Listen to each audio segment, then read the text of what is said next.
Hey guys, Josh Rayner here, back with another video.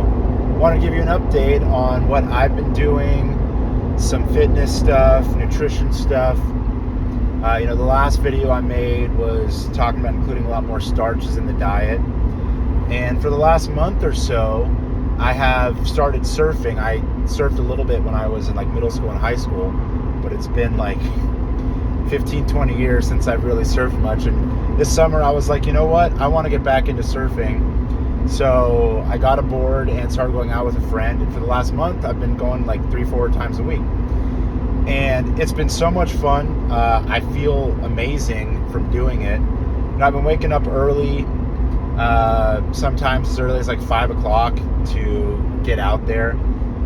So I get to watch the sunrise a lot now, and I'm spending a lot of time in salt water, and I'm obviously really exerting myself. So it's funny, I wear this Fitbit, and by 9 a.m. I'll have burned 1,500 calories already. And it's been interesting to see how that's been affecting my hunger and my cravings in general, because you are really exerting yourself out there. And I'm not particularly good. I can paddle out there, and then I can get on some waves, and I can stand up and ride it out a bit, but the paddling is very very arduous, trying to get out past the break. Definitely getting tossed around a lot, but I'm having a really good time. And so what I've been doing nutritionally is every morning I fill up my coffee mug, my travel mug, with 3 cups of coffee, 3 cups worth, and I put a full cup of sugar in there. And this is something that I had played around with 2 years ago, where I would put 10 cups of coffee worth of coffee in my coffee cup with a full cup of sugar. And that was the summer that I lost 25 pounds. And I had noticed lately, in the past, 6 months or so, that my caffeine tolerance hadn't been as good. And I wasn't really sure why. Obviously you're going to be looking to the liver for that primarily. And one of the things that, I got, obviously people put sugar in their coffee, that's normal, but that I got from Ray Peat's work is how important the sugar itself is for fueling the liver. And if you think about, in the sense that the sugar is helping your body, specifically the liver, metabolize the caffeine in the coffee. But alternatively, especially from doing sugar diet and having so much sugar, there were times when I could kind of feel like my liver was feeling a little bit sluggish. And the coffee is actually extremely liver protective. It can lower liver enzymes, and it can really protect it from damage, whether you're an alcoholic or you have non-alcoholic fatty liver. For me, I know I'm not going to tell you exactly what mechanism it is, because I'm not sure and I don't know. But what I felt is that the caffeine, specifically in coffee, that's what really works best for me, is that it almost feels like it keeps my liver churning along. And so the combination of the coffee and the sugar together, especially a substantial amount of caffeine in the form of coffee and a substantial amount of sugar together, they really have this nice symbiotic relationship where I feel like they are both helping my liver in these kind of opposite and balancing ways, where they're helping as well as potentially buffering any possible negative issues with too much of the opposite substance. So if you don't metabolize caffeine super well, eating a bunch of sugar will help you metabolize the caffeine. And if you're not metabolizing the sugar really well, the coffee will help you metabolize the sugar. And so what I've been doing is I'll make that coffee in the morning, and I'll drink maybe half of it before I go surfing. There have been mornings when I would make a point to drink the whole thing, and then I would just have felt like too much fluid in my belly while I was surfing. So I've kind of settled into having half of it before I surf and the rest of it afterwards. And it's been making me feel really good. And what's also interesting is that since I've included coffee and caffeine back in my diet, my sleep has actually started to normalize a lot more.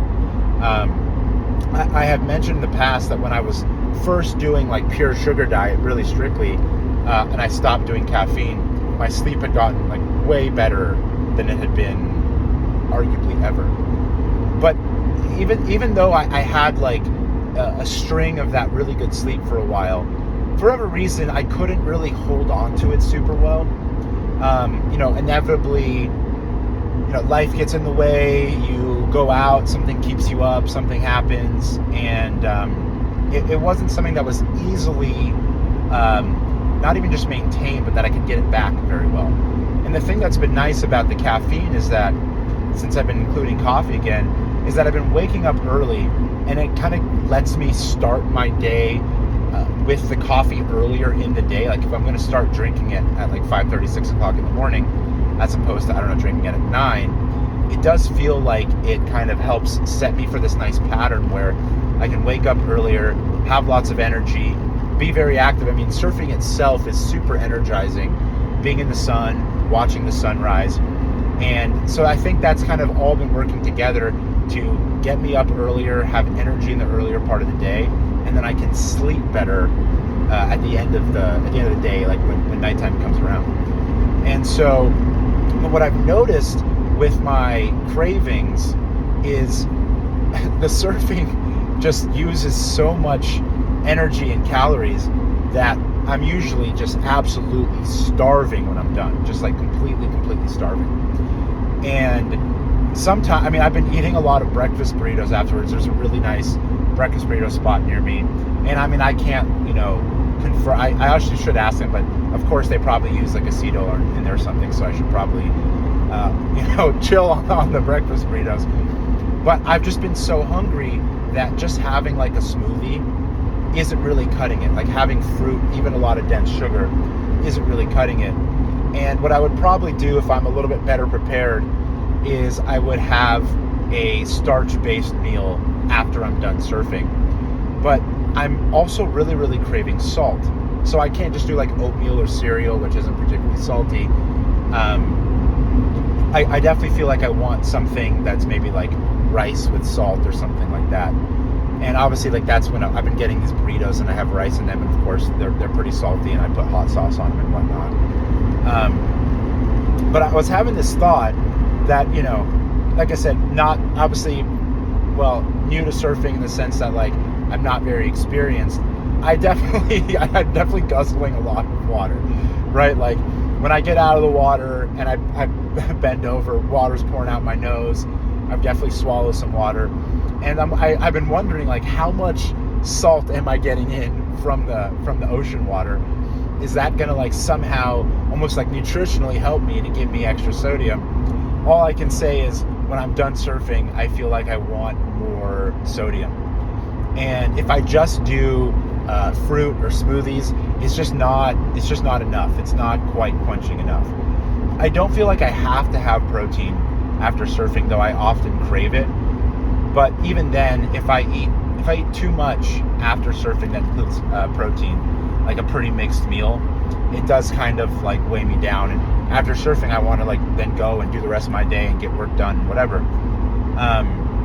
So I've been settling into this, big sugary coffee first thing in the morning, before and after surfing.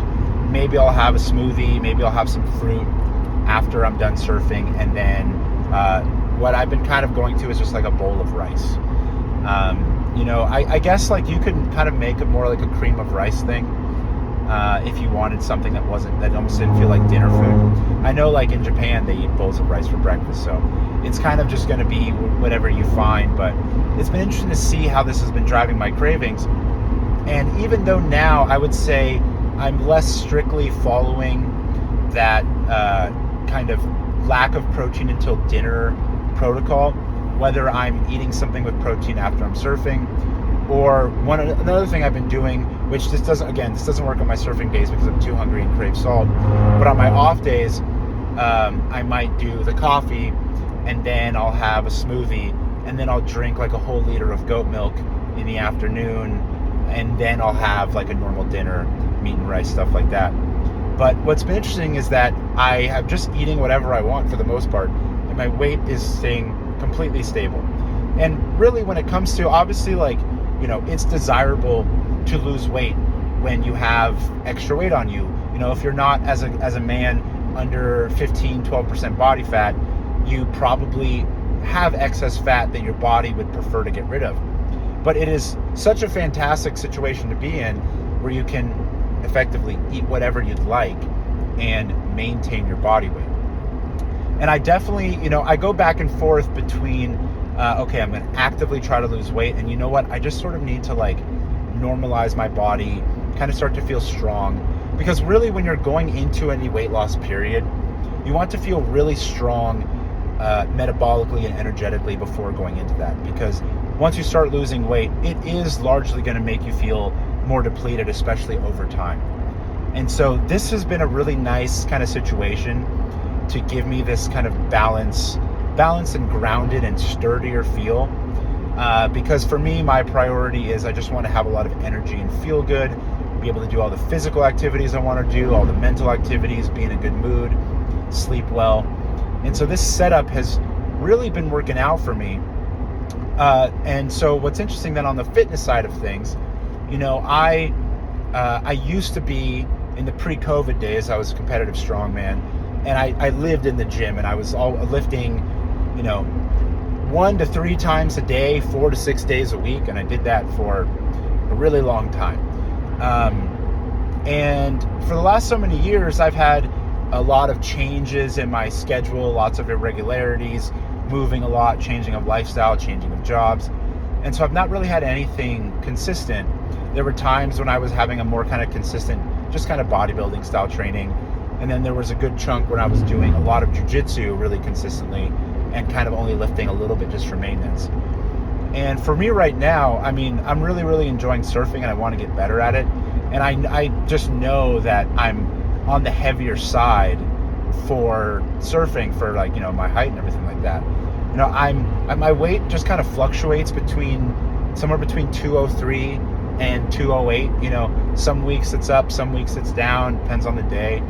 And I would like to lose weight, but for me, the biggest thing kind of fitness and training wise is I just need to feel a lot more dynamic. I need to be able to move a lot quicker, move a lot easier. I want to feel like I can pop up on a surfboard faster. And I've been looking, I haven't done jiu-jitsu in about like a year and a half. And I've been wanting to start it up again. And since moving, I need to find a new gym. And I kind of feel like myself probably ideally settling into like surfer jiu-jitsu kind of combination, which is of course a very, very common combination. A lot of surfers get into jiu-jitsu, a lot of jiu-jitsu people get into surfing. And I do, just a very minimal amount of stuff in the gym traditionally, a little bit of lifting weights. It's mostly like pull-ups and dips and stuff. But, again, for me, like, my priority isn't building muscle. I have plenty of muscle. I obviously don't want to lose it. If I lost 20, 30 pounds of fat, I'd be very lean, and I probably wouldn't feel like big anymore, and I'd want to be holding on to all that muscle. But what I've been really needing to do with my training is, like I said, be more dynamic and have my lower body really feel comfortable in a squat, kneeling position, whether you're getting into all these various positions for jiu-jitsu so that your guard's better, for surfing to pop up, and you want to be able to have a nice solid kind of base on the board. You want to feel like you have a lot of control there. And so if a lot of you might not be aware of something called GOATA is spelled GOATA. You'll be able to find it on YouTube. Maybe you've seen it on Instagram. And it's basically this kind of training methodology that I don't even know who exactly came up with it, but it's basically this idea that the best athletes have a certain gait pattern that they move with. And the body, the lower body specifically, from the hips to the feet, and then everything, because that's what puts you on the ground, and then the rest of the chain up the spine will follow suit. But from the hips to the feet, you really want to have a certain resting position, a certain posture, and a certain movement with your gait that is going to be more effective. It's going to transfer energy much, much better. It's going to not just make you stronger, faster, more dynamic, but it's going to make you much more prone to injury. If you look at the go-to people on Instagram, they will often show you videos of athletes moving, and they'll show you an example of an athlete who's moving well and how balanced they stay, how, I don't know, a football player like Barry Sanders, for instance, arguably, the best running back of all time, he was very low to the ground, and so he had a good, low center of gravity, but his ability to spin around and break tackles and always catch his balance and stay on his feet was, arguably the best that anyone had ever done that. And if you break down his movement, he has this very particular movement pattern, which they identify as very prominent across all athletes. Randy Moss is another one, one of the best receivers, probably number 2 after Jerry Rice. He moved this way. Michael Jordan moved this way. And they have countless examples of people who move this way, and then they show you people who have what you call a non-contact injury in sports, meaning you take a step and something tears and rips, and no one tackled you, no one hit you, and you see this is becoming very, very common. It's ACL tears and it's Achilles tears. A lot of these basketball players are tearing their Achilles now, and they kind of theorize that it's coming from this over-reliance on lifting weights to strengthen the lower body, and not even lifting weights in a way that would be dynamic and would kind of follow the proper movement pattern of the body. And you see a lot of ACL tears in football, especially because you're wearing cleats in football, and people plant out with their foot and their knee just collapses in.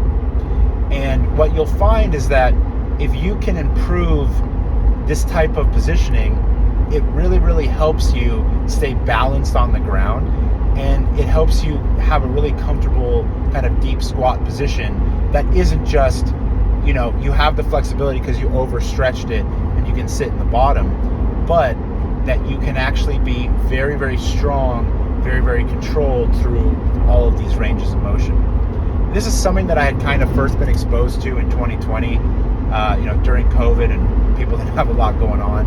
And I kind of started working on it a little bit at home with myself. It's not something that is very easy to get into. It's not very obvious how you should train it, but there's a lot of great information online. And so that's something that for myself, I like to spend more time on, because I'm finding that I need to be able to be comfortable lower and lower in a squat. And that's something that I had always struggled with, but I worked on a lot when I was training a lot. But then after COVID, as my life changed, time spent working on a farm, time spent working a desk job, I really seem to have lost that. And so that's kind of a fitness thing that I'm kind of thinking more towards. Again, it's hard to just be like, okay, I'm gonna add a little element of this thing. It really requires you to make a certain effort to not be sitting in chairs as much as you can, because chairs throw you off. There's kind of if you've ever done martial arts, if you do jiu-jitsu, you'll find there's this sitting position that they call seiza or seiza, that is very common, where you're basically sitting on your own feet with your heels out, your toes underneath your butt, and you're sitting on the tops of your feet like this. That is a phenomenal resting position to help get your feet to open up and to be used to that. But there's so much more that it goes into to get all of that to go up the chain, because it's not just the feet. You need the feet to work properly. You need the rest of the ankle, the knees, and of course the hips. And so that is something that, if you want to look more into, there are plenty of resources online, and there's plenty of people who coach that stuff now. There's also something called functional patterns, which has kind of been this, a lot of people in the fitness industry consider it to be a big joke. I think there's a lot of merit to it. Again, if you think of fitness as merely just lifting weights and nothing else, it's good to develop muscle. It's good to put on size, put strength on the body. But you have to realize that is not what we do the majority of our time. As people, we move through space, we are mostly walking, and too much time spent lifting with not enough attention paid to all these other movement patterns, you are going to see a loss in athleticism over time.